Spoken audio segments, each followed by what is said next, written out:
अवकाळी पावसामुळे सातपुड्याच्या नद्यांना पुन्हा पूर. दुपारी सुमारे 4 वाजेच्या सुमारास सातपुड्यातील नद्या पुन्हा एकदा तुफान पावसामुळे खवळल्या. तळोदा तालुक्यातील बोरवान नदीला मोठा पूर आल्याने परिसरात भीतीचे वातावरण निर्माण झाले आहे. नदीला आलेल्या पुरामुळे तळोदा टाकली बोरवान मार्ग पूर्णपणे बंद झाला आहे.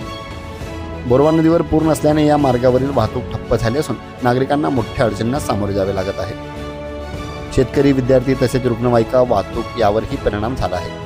दरम्यान नदीचं पाणी सतत वाढत असल्याने ग्रामस्थांनी सुरक्षित स्थळी हलविण्यास सुरुवात केली आहे.